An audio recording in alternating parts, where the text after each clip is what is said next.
Hello and welcome to this episode of the Choir Guys podcast brought to you by Endeavor Music Publishing. My name is Blake Richter. And I'm Danny Gutierrez. Today we have a very special audio-only podcast episode for you featuring the Choir Fam podcast. That is with Dean and Matt.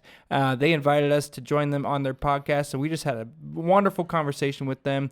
Just met them over Zoom just now, and we talk about, they ask us a lot of questions about teaching together and about, they do their lightning round questions. It was a wonderful conversation. What are some things that our listeners have to look forward to in this episode, Danny? So I think it's a lot about talking. Well, a lot about talking about. It's a lot about talking. It's a lot about Blake and I's relationship and how we're able to function well in the classroom and get students engaged and how we support each other and grow from each other. The whole reason for us doing this podcast together is so that way our listeners can go and follow the Choir Fam podcast, and hopefully their listeners will also come and follow our Choir Guys podcast. So make sure you go check them out, Choir Fam podcast. Here is the episode with Dean and Matt. So Matt, you were kind enough to invite our guests today. Would you like to tell our audience how you know about Blake and Danny and why you've brought them here? Yeah, absolutely. So I have known about both of these guys for a while. I heard a podcast with Danny on it several years ago about recruiting for choir, and thought that was a wonderful episode. And for whatever reason, we keep running into people from Springfield, Missouri, who end up in our corner of the world, including one of my good friends in town, as well as our grad student who's from Ozark, Missouri. And so their little corner of the world keeps showing up for us. And I was excited to see that they recently started a podcast. Also, many of our listeners, you may have gotten to see both of them performing at National ACDA with the Nixa High School Choir. A wonderful performance, and great to see both of them working together with their current and former students. So a pretty cool thing. So Choir Guys, thanks for joining us and welcome to the Choir Fam. How are you both doing today? Good. Yeah, thanks for having us. Doing great. Just had a day's work today. Long classes, right? Yeah, it's block scheduling with, map testing, end of the year, standardized testing. So almost 2-hour long rehearsals. And when you have, 40 middle school boys for 2 hours long, it's interesting every single time. So, But you didn't have the boys today. I had my non-audition tenor bass choir today. Ooh, yeah, okay. even more You fun. had the boys today. Even more fun. Yeah. Yeah, I can't even make myself focus for 2 hours straight of grading in May. Yeah. So I can't even imagine being 13 and how that feels. Yeah. They honestly do a pretty good job. I'm proud of them. It could be way worse. That's for sure. So at the beginning of our podcast, we ask our guests the same question. This is a chance for us to get to know you all a little bit better and to get to have an understanding of how music came into your lives, specifically choral music. So we'll ask both of you, but let's start off with Danny. So how did you fall in love with choral music? Oh, that's a great question. I think it just came as an extension of classical music. When I was in third grade, I played the viola, and my orchestra director came up to me and said, "Hey, Danny, I feel like you have some potential," and gave me a classical music compilation CD. And at the time, I don't know, the music I knew was like Heavy D or New Kids on the Block. I was listening to them. Then all of a sudden, I have this, CD of music that I've never heard before, and it was life-changing. And from that, at a very young age, I got interested in classical music. I got interested in opera. I got interested in choral music because it all kind of came together, but not like formally. Like I didn't take lessons or anything until I actually went to my undergrad in college. I just loved it, and that's how it all got churning for me in choral music. I actually was part of a choir in third grade for a brief amount of time. I didn't finish the year, but I remember we did one of the Lion King songs. I don't remember which one it was. Circle of Life. Let's just go with that. Circle of Life. Seems like the one you would do. I I mean, not Okay. no, not you specifically. Just like it's like the most stereotypical like choral. Never mind. Keep Okay. going. I was like, what does that say about me? Circle of Life is my type of song. Yeah. But yeah, that's how I got started. And Blake, how about you? How did you fall in love with choral music? Yeah, so I have always loved music, and I think my love for music kind of started in the church, and I fell in love with like contemporary Christian music, and my brother would always sing around the house. He was an incredible singer, still is, and I That's good. yeah, he still is. He does it for a living. He is a music minister, and and so I would just like hear him sing all the time, and I would be like, oh, I'll never be able to sing like that. I wish I could though. And then I think I talked about this on one of our previous episodes, but I finally like figured out one day because I used to think I sucked at singing, and then I figured out no, I'm trying to like emulate the guys that I hear on the radio, and I can't sing as low as the lead singer of Smash Mouth on the song All Star. Like I can't do that because I'm in third grade and my voice hasn't changed. And so then whenever I figured out in fourth grade choir, I just decided, oh, you know what, my brother sings, I want to sing too. So I joined fourth grade choir, and I figured out how to use my head voice and how to sing in falsetto and sing in the proper octave for my age. I fell in love with singing in choir at that moment, and didn't do choir in fifth grade because I moved to Nixa where we both teach, and I moved here, and I had guitar lessons at the same time as choir, and I prioritized guitar over choir. And then sixth grade on, I was in choir, and I just kind of fell in love with it and kept doing it. You know, I kind of did whatever my brother did at that time of my life, and so my brother was a choir nerd, and so I was like, well, I want to do what Tyler does, and so I also just became a choir nerd. And then he went to college for music education, and so I did too, but his backup plan was to be a music minister, and so that was my backup plan too. But then I did practicum with Danny over here whenever he was at Reed Academy in Springfield, and I realized that you could just be an absolute idiot while teaching. Not that you're an absolute idiot. Once again, many questions. I mean, an absolute goofball teaching middle school, and I was like, I want to get paid to be a goofball. And so that's kind of where I was like, okay, I'm going to officially become a choir director. And yeah, so I guess I fell in love with choral music because my brother loved it, and I loved anything my brother did. So it's a weird way to fall in love with it, but that's just how it happened. Well, as we are, on the Choir Fam podcast, I think any sense that there's family in music making is Yeah. certainly a great thing. And yeah, I mean, when I was in first grade and my sister made the madrigals her senior year, and they came and toured my elementary school, I was like, well, of course I'm going to do that. There was no question. Like, I'm going to do what Amy does because, she's the most adult of the kids, and so she knows what's out there in the world. Yeah, for sure. Yeah. And at what point, Danny, did you realize you wanted to become a music teacher? Like, we knew you had a great love for it early on, but when was the point that you were like, hey, music education, that's what I want to do? Well, it wasn't a very noble situation. It was more like I was in choir. I originally actually went to college to be a pastor as well. And then I decided I didn't want to do that professionally. So I was like, I'll just do music or whatever. And I think I was like I think I was a church music major at first, which is so interesting. You think you were? You don't remember? I was. So I was in a choir class, and I think one of the education people, I wasn't a choir, I was doing something, and someone came up to me and was like, hey, so are you ethnic or diverse? And I'm like, well, as a matter of fact, I am. They're like, oh, just so happens that we have this scholarship. It's a diversity scholarship because I guess there's not a lot of diverse people in Springfield, Missouri, racially diverse at least. And they said, is this something that you would be interested in doing? Basically, you'd have to teach in the area for 3 years after you graduate, and but in return, they would pay for your school. I was like, okay. So then I did it.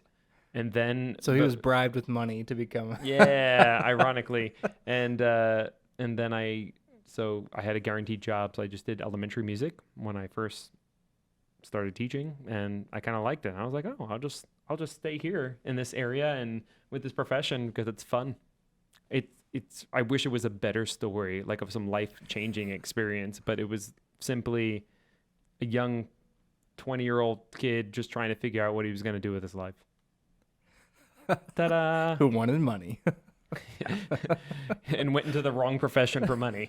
I think it was the right profession. For money? Well, not for money, but the right profession is not the right one for money. yeah.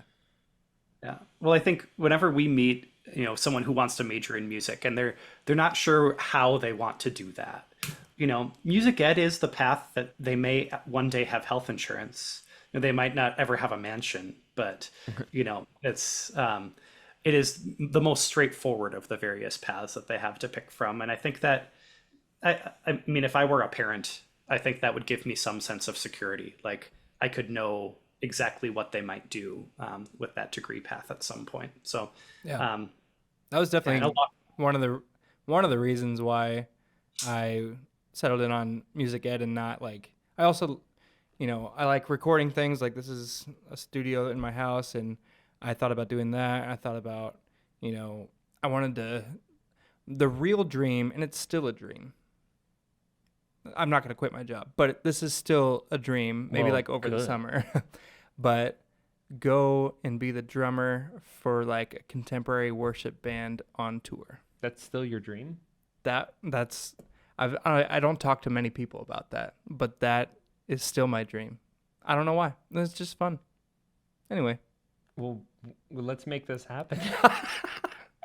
who are we going to talk who do to? we have to contact? I'm sure we have a lot of following between our podcasts combined. Yeah, We I have think connections I to think the Dean and contemporary- Matt are gonna be able to send this out, and like we're gonna figure it out. It's gonna happen. You know what? We've done this before. Choir fam, we've done this, that we've put these little feelers out there, these little tethers on dreams and desires of those folks that are on a podcast. So if you have the means and ability to make Blake's dream happen, My fake dream. you'll Does it hear have at to the be a end. good contemporary worship you'll- band, though? Oh, that would be you'll- preferred. Yeah. You'll hear at the end of the podcast how to contact Blake, and go ahead and do that. Yeah. Make the dream come true. Thank you. I appreciate it, Dean. Yeah. So let's talk a little bit about collaborating. Like you're now working in the same district, so the students that Blake teaches will become Danny's students. It was pretty cool to see you on stage together at ACDA. Blake getting to play percussion with his former students as Danny's conducting them. Pretty full circle moment, I think, for those students. So, what does collaboration look like? I mean, I'm assuming you both get along if you're like hanging out doing this podcast together, and I'd say that's true for me and Dean as well, where we work in the same building, but we're happy to spend this extra time together. But yeah, what does that collaboration across the different buildings look like?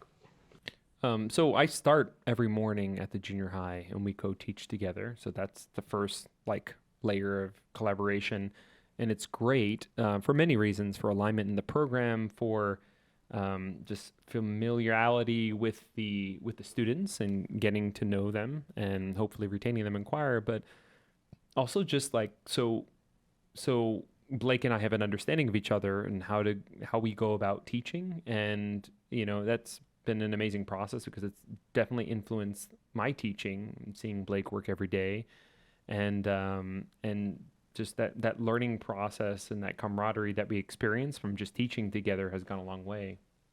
Yeah. Again, one of the reasons I became a teacher was after watching Danny teach. And so I think our teaching practices are pretty similar because, I was like, this is the guy I want to teach like. And, my first 3 years of teaching, we didn't teach in the same district, but I was still calling him all the time and like asking him questions, and he would leave me like long voice recordings talking about like how to get my choirs to sing with this tone that he has his choir sing with. Because that was back when he was taking Reed Academy to National ACDA in Minneapolis and Southwest ACDA in Little Rock. Was that where you guys It went? was in Oklahoma City. Oklahoma. But yeah, so he was, doing all the things there, and I was like, how do I get my choirs to sing like that? And so, luckily we were friends back then, and we've been collaborating ever since. And then a high school job opened up in our district, and he applied and luckily got it. And so it's just been super fun ever since. And yeah, it was such an unreal moment to get to share that moment on stage at National ACDA. Because I didn't play on every piece, but it would have been awkward if I walked off stage on some of the pieces because there was no applause break. And so I just got to sit there on stage staring at my old kids. Some of them I taught for 4 years because I taught 5th and 6th grade, and then I came over to the junior high and had that transition. So some of them, I've known since they were in 5th grade, and like there were moments where I was in tears just watching them go all out. But yeah, so that's been fun. And obviously, like if you see us teach, it's just a lot of chaos, but a lot of organized chaos. Well, and it's like the easiest thing. Like really, I would say teaching with Blake is the easiest thing to do because they're just like an understanding. Like even like weird jokes in our head, like we'll just think it in the moment, and then we're just kind of laughing to ourselves because you know exactly what happened, and no one else is aware. All the kids are like, "Can we just move on?" and then after class, we're like, "You were laughing about this, weren't you?" And he's like, "Yes, I was." And you were laughing about this. I'm like, "Yes, I was." It's actually amazing. Even like I'll look at Blake and I'll begin to say something, and he's like, "You're about to say this, aren't you?" And I'm like, "Yes, that's exactly where I was going with that." And we have that, fortunately, we've been teaching together for a few years, but there's an understanding of just what to do, like the mechanical everyday stuff. We just understand, and we're aligned. We're completely aligned as far as pedagogy, as far as interacting with the students. We know what we're doing together. It's pretty cool. And like, if we're completely honest, there were sometimes before we started the podcast where we didn't always agree on things, and like that's going to happen in collaboration, that's going to happen in co-teaching, but at the end of the day, it was funny. Danny said at one point, he's like, "Blake, if we're going to co-teach successfully," which like I would argue that we were already co-teaching successfully, but then sometimes we would just have like disagreements and stuff. But the disagreements weren't for like the act of teaching. No, like the kids never knew. It was about like other stuff. But like he was like, if we're gonna successfully co-teach, we gotta treat our relationship as if it was a marriage. And like in a marriage, you have to be fully and completely honest with each other. You have to communicate effectively. You have to, all this stuff that you think about in a marriage. And that's what, effective co-teaching and collaboration has to be if you want to be successful. And I think it finally clicked for both of us after he said that.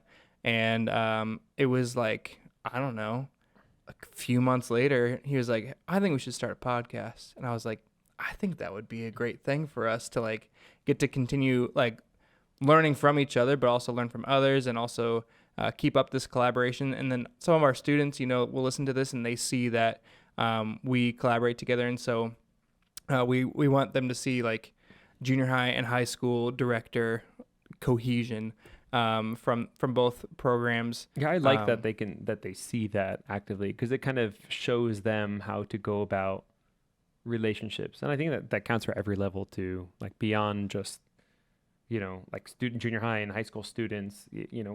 People need to kind of be modeled how to treat each other and modeled how to work together and actively talk to each other, I think.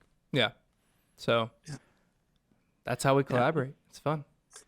And I think that has a direct connection to what Dean and I do. So Dean has the 2 auditioned choirs at our university, and I have the non-auditioned ones. And while we don't co-teach in the same classroom very often, we do collaborate for every concert, and it's so nice that I feel like we never step on each other's toes as far as like timing. We know when to stay in each other's lane and give each other the time that we need. But yeah, there's no one I would rather have step into the classroom when I'm gone than Dean. So I know that he's going to give them some fresh ideas and hear things in a different way than I do. But I know that pedagogy is going to be really sound. Yeah. Right back at you. Are you co-teaching together, or is it more like how does that work out in your situation? Yeah, so we have 4 choirs, and Dean has 2, I have 2, and we generally are like the one instructor for each class. But we also have to be gone pretty often. Adjudicating festivals and presenting at conferences is an expected part of our job. So I think I was out 10 days this semester. So it was really nice that all of those 10 days choir still happened. That was Yeah, yeah. that's a beauty of co-teaching that I didn't fully think about whenever, like, because I have another co-teacher that's at the junior high all day, Lauren Vomond, and this year my wife and I adopted a baby, and so we were out for a long time for whenever she was just born, and then also for her adoption finalization, which was a couple weeks ago. And so like I literally put in my sub plans support co-teacher as needed, and that's like my sub plans the whole time. And then choir still happens, and whenever I missed 11 days for paternity leave and we had a choir performing at the state conference, that was luckily the choir that Danny co-teaches with me, and all that learning got to continue. And in my opinion, it was taught way better than what I could have done. So it's a beauty of co-teaching for sure. And like I don't have to micromanage, and he doesn't have to micromanage me. Like we just understand, like it's gonna be taught how we want it to be taught, because we kind of teach pretty similarly. And there's also so much to be gained. The relationship that Matt and I have is so enriching in, I think that the development of our students is greater for the fact that we collaborate so often. Let me give you an example. If we're taking a look at, well, over in the past month, Matt and I have taken a look at what are we doing next year in terms of concerts. Since we collaborate, four choirs, two choir directors on one concert, do we do things together? And how do we do those things together? Do we do a masterwork? Well, who's going to conduct this year? You're doing this year. Maybe next year I'll do this thing. And we start to think about forces, and it's important to know, okay, if we did this portion of this masterwork, do you think your choir could do this portion, and how that all works? And so managing the concerts is one thing, but not only that, um, having an understanding that, Matt, the student was in your ensemble. Do you think they can handle more? And how do we foster the development of these students in choirs? And it's vertically aligned the whole way that Matt and I know both what we're doing, and we can figure this out together. That really is amazing. I'm having this thing. Matt, can you help me out with this? Matt's like, yeah, I'm having this thing. Can you help me out? And that is absolute gold. And Yeah, so I see that relationship with you both, and I say that's just wonderful. yeah, it's the best. Yeah, one of the unique things that happens at our school is, we have so many non-majors who sing in choir who are in the sciences. As we got some great programs in engineering and a bunch of these pre-med students and pre-vet, and they're going to end up with 3 or 4 hour labs sometimes. Sometimes they have more than one 4 hour lab in their schedule in a semester, and they get these conflicts with choir. And I love that the students will keep singing. Like if they were in the auditioned concert choir one semester and it's not going to work the next, they can come sing for me for a semester and come back and audition for Dean the next year. And I mean, when I feel like because they know that they're going to get a solid experience that's aligned between all of the groups, that there is this sense of we're going to keep singing. One schedule conflict's not going to make us stop forever. And yeah, I think that's one of the unique challenges of our sciencey school. The music majors can always find a choir or three to be in, but it's the non-majors that we definitely want them to keep singing too. And I think that our collaboration helps for that. Yeah. I know, like for us, um, Danny has trusted myself and Lauren in helping him decide who's gonna go in his like advanced treble and advanced tenor bass choirs as freshmen.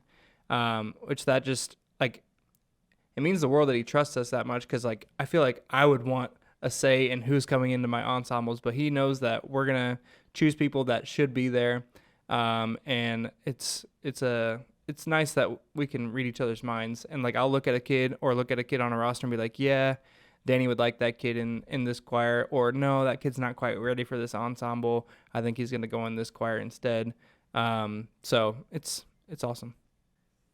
So we talked a little bit about how you both have brought choirs to conferences recently. It's a really big deal anytime that a choir can get selected to perform for music educators from all over. So can you talk a little bit about what it's like preparing for these experiences, and what do you think your students get out of these mountaintop experiences together? You're the conference champ, so go for it. Well, I think so.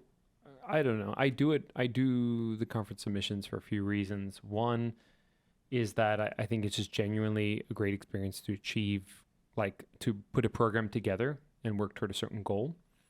I think it's helpful from an administrative point of view. It substantiates some of the work that we're doing. Choir is not the most, I wouldn't say it's the most like competitive endeavor you can do. It's different than sports. It's different than, even band. It allows us to have a way of saying, hey, this is what we did, and this is the significance of that, without going in head-to-head combat in a choral setting, although that would actually be kind of cool. But it's kind of substantiates that. So I enjoy the experience. It's fun to have a platform. It's fun for the students. The audience is great and very appreciative because they understand the struggle. Like when there are a bunch of middle school boys singing like the group that Blake just took to the Missouri Music Education Association conference this past year, when there are 40 plus boys singing and singing well and singing in tune. The audience full of music educators aren't just like, that was nice, that was cute. No, they understand the struggle. They appreciate what that is and the challenges that face, the junior, the middle level changing voice. So it's a lot of context that these people have that are attending. So it's a cool experience for that. How about you, Blake? Yeah. Whenever I was in college, I was in the Missouri State Chorale, and we used to do the same 13 song set for 9 months, and we would take it on tour at the end of the year. And some people might hear that and be like, oh my gosh, that's got to be exhausting. And yeah, I mean, there are times where it was very exhausting, but it was also super rewarding to be so invested in those pieces and know what the end goal is. And I feel like that's something that our middle schoolers are getting with these conference performances. They're getting a set of songs. It's not 13 pieces, it's about 6. But they do it for an extended period of time. We also have extra rehearsals after school where they get pizza, which is why they're there. But they get to really invest in these 6 pieces more than any other choir is getting to invest in their pieces for their winter concert or whatever. So it's the journey with those pieces. Also, we usually try to pick like a pretty impactful theme, so that way the kids will really buy into that theme and really have a theme that will also change them. Like, we don't want it to just be like some boring theme, but again, an impactful theme for the audience, but also for the members in the choir. So I know you guys got to see Danny's choir at ACDA, and you saw the tears flowing from their eyes. You saw the emotions that they were feeling. Like, there's something about singing pieces over and over and over and over and over again that, some teenagers are going to get annoyed with and, kind of roll their eyes and be tired of these pieces. But we try to get our students to really emotionally invest in them, so that way it can have an impact on them and in turn have an impact on the audience. So again, that journey is just something that the kids don't forget. And that's why I keep submitting for conferences, is because the kids, they some of his kids that performed at ACDA, some of them were in my 5th grade choir that performed at the state conference in 2018. And they still remember some of those songs because it meant something to them. And those experiences meant something to them and had an impact on them more than, just a normal spring concert would. And so in turn, that's also kind of encouraged us to put more effort into creating themes for our spring and winter concerts, so that way all kids can experience that same investment in different pieces. That's why I keep doing it. And also, I'm kind of a goal setter. We both are with our programs, and we want to see like, okay, what's the next thing that we can do? What's the next thing that we can achieve? Nixa Public Schools kind of loves, I guess, being just really good at things. Like we were second in the state for state football. We were second in the state for Reader's Theater. We were first in the state for girls wrestling. We were third in the state for boys basketball. Like we try to do the best in everything. And so like administration kind of encourages us to be the best. Actually, no, they don't. It's just kind of a nonverbal like expectation, I feel like, of being in Nixa. And so that's another reason is why we try to push our kids, because we know what they can achieve. Yeah, I don't know if I would have I don't know if it sounds messed up or anything, but I think if I would have went into my interview at Nixa, whatever, 7 years ago, and said, I'm just trying to make a space so that students can connect to music, I'm pretty sure I wouldn't have been hired. I can almost guarantee that would be the case. Yes. So just to put in perspective, the ambition of the district, for sure. Plot twist, I also applied for that job. What? And maybe that's why I didn't get it, because I was like, I just want a special place for me. I'm just kidding. No, I was so glad when Danny got the job, because I felt like, it was my alma mater, and my high school choir director was like, I want you to replace me after I'm gone. So I kind of like felt like I had to apply for it, but I was not ready. It was my third year of teaching, and I was like, I still feel like a child. Why would I want to teach these almost adults? But I'm so glad Danny got that job. I mean, I wasn't ready for that job when I took it either, to be honest with you. It's fine. But everything works out, because then the junior high job opened up, and I don't think I'll ever teach anything other than junior high. It's the best. Yeah. I think regarding conferences, Dean and I had this kind of crazy experience this year that it almost feels like so long ago now, but that our two choirs were on the same conference performance. Oh, cool. So we sang at Northwest ACDA or Northwest NAFME, and Dean's Chamber Singers from WSU performed, and so did the Palouse Choral Society, my community choir. So like the smallest and largest choirs from our town both got picked. Ultimately, like really just a cool thing that we got to be on the same performance, and yeah, like the same concert hour of two choirs was our groups. So yeah, Dean, I think like we talked about this a bit on the podcast, but it's so cool to think back that our community got to be showcased in that way, and in two very different ways. Those choirs don't look anything alike, from about 16 singers to about 100. It's very different types of music can happen, but that excellence across the board, I think, is what we're going for. Yeah, we got to do that. This is the second time this year that we had the Inman Intermediate Choir Program, and then Nixa Junior High Choir Program, and then Nixa High School Choir Program were all showcased at our state conference the same day, like one concert in between. So our community, loved that, and even like our state conference loved to get to see the vertical alignment like in real life, through an afternoon, which was fun. Did you guys do like a concert before the conference, like featuring both of your ensembles at the same concert? We actually didn't. I think largely like due to the fire code at our university stage, the community choir can't fit. So Wow. Yeah. So, but it was cool to have that regardless. So, yeah. One other thing I wanted to ask you guys about is, in starting a podcast, I think one of the tough things for me and Dean, as we were thinking about it, is like, what do we want our brand to be? Because there are already other choir podcasts, and, there's a sense like, are people ever going to listen to this? I don't know. So, but we thought the conversations were worth it either way. But yeah, as you got started, what type of conversations were you having before you got things rolling? And yeah, like, what do you want choir guys to represent? Yeah, we just we just wanted to be like the Kelsey brothers, to be honest with you. Because when we first decided to, we were talking about the Kelsey podcast. We were just like, we want to be like them.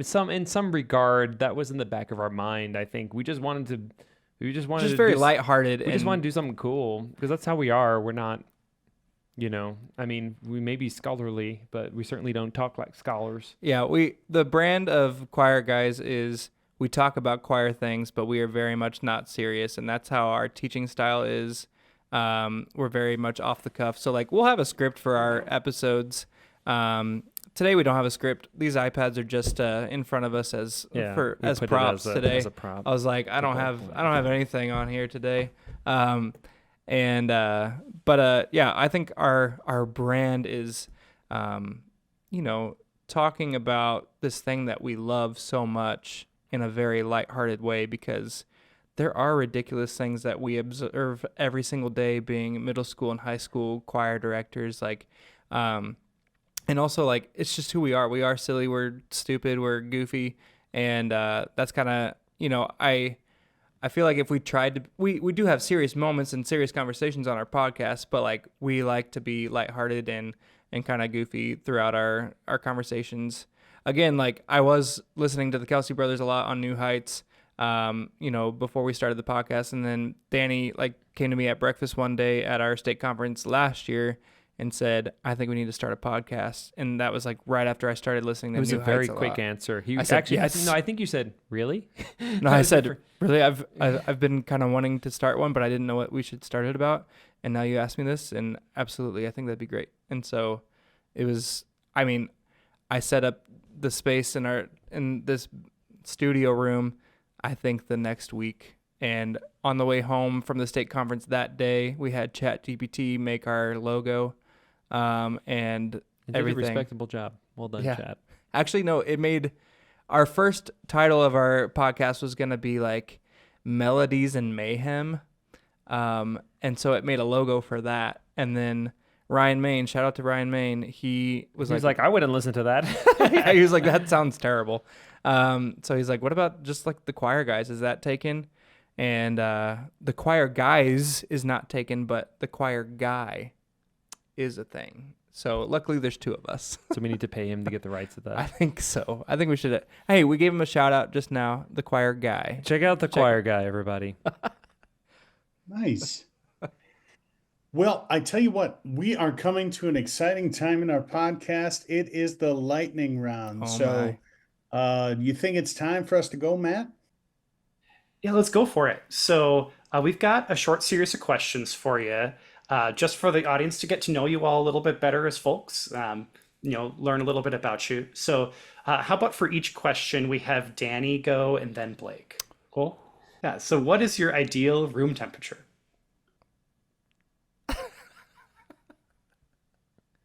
69 degrees. 68 is what my house is at right now, and it's great. Okay, what is one food that if you were to think about it right now would make you salivate?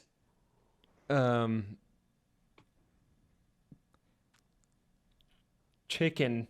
Just roasted chicken. Mine would be, I don't know. I immediately started thinking of this steak that I grilled over the summer that my wife marinated, and it was the best steak I've ever had in my entire life. Dang. I don't even know what the marinade was. I just put it on the grill, and it was great.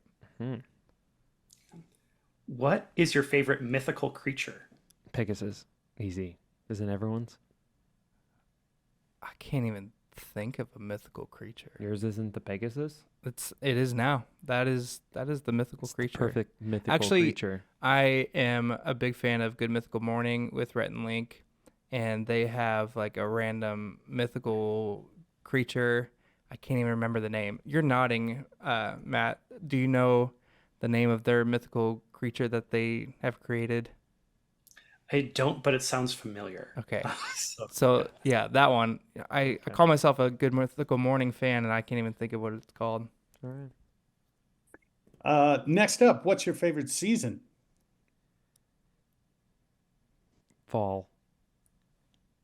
I think fall.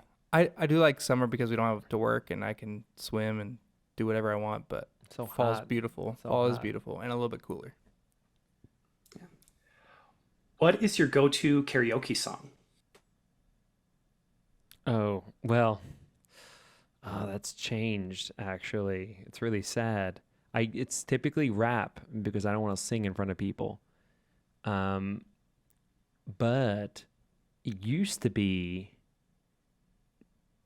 a song by my favorite rapper. I don't want to say his name anymore because he's been canceled big time. Thank you, and Beyonce. he's really messed up. So I don't know how to answer that question. Just think about what's the most popular song by the most popular Well, the most popular top rapper. pedophile. Okay, moving on. Go ahead. Just before he knew. I've only sung karaoke once in the past 10 years. And I sang it with my high school choir director, and we sang Achy Breaky Heart. And I don't know why that was our choice, but that was our choice.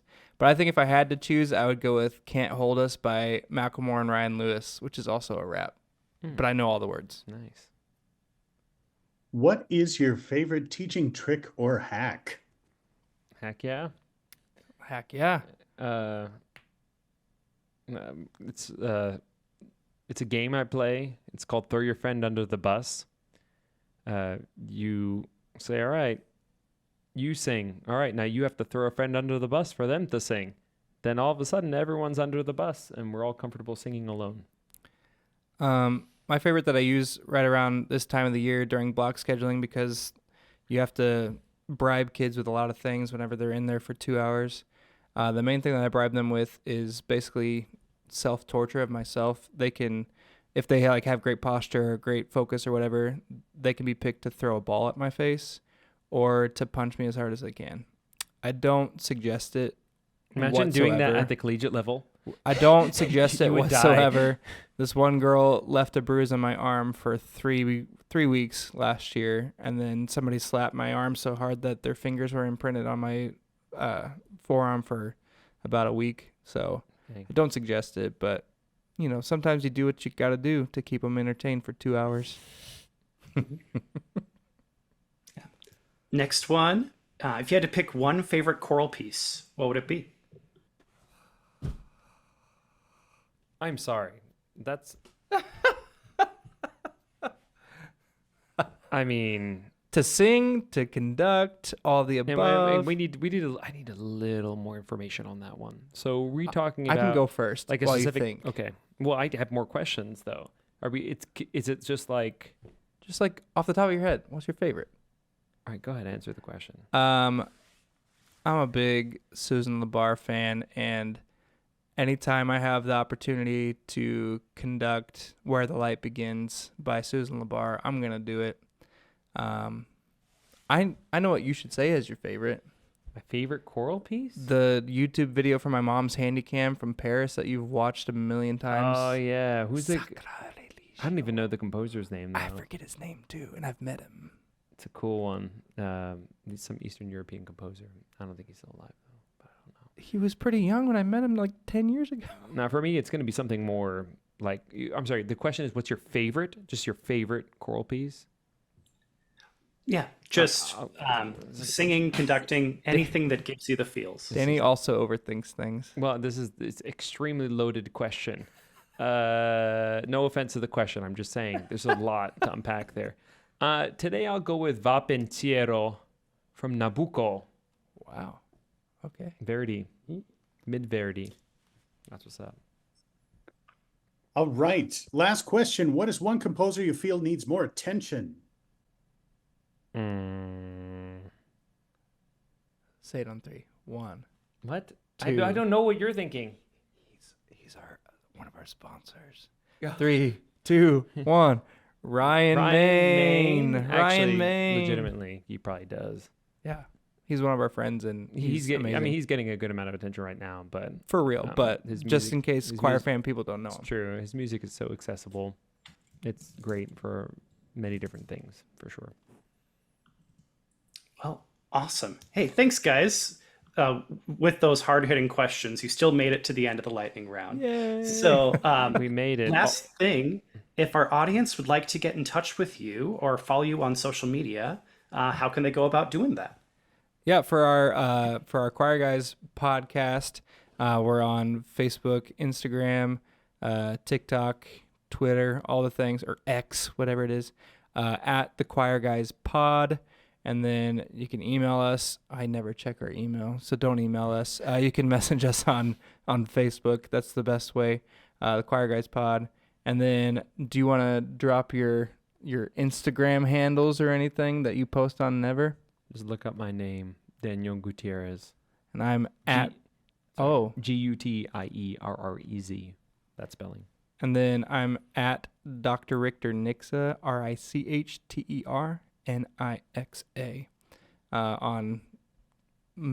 on Twitter, on TikTok, and on Instagram that I never post on anymore. So Choir Guys Pod is where it's at.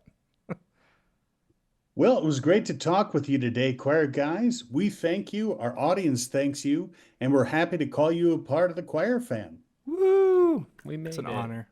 Yay. Well, that wraps up this week's episode of The Choir Guys. Don't forget to subscribe on YouTube to The Choir Guys channel so you can know when episodes are coming out. Listen and subscribe wherever you get your podcasts. Once again, The Choir Guys is brought to you by Endeavor Music. Make sure to browse their website before programming music for your next concert. You can follow the show on all social media at The Choir Guys Pod to catch bonus content throughout the week. Feel free to message us through these platforms if you want to hear us talk about something specific on the show. Also, please don't forget to go follow the Choir Fam podcast. They are awesome, and they have many awesome episodes on there. I just listened to one recently with Cindy Ellis, who, broke the internet with her performance at Bridge Over Troubled Water. So go listen to all their episodes. They have a great podcast. Also, tune in next time for another episode of the Choir Guys podcast.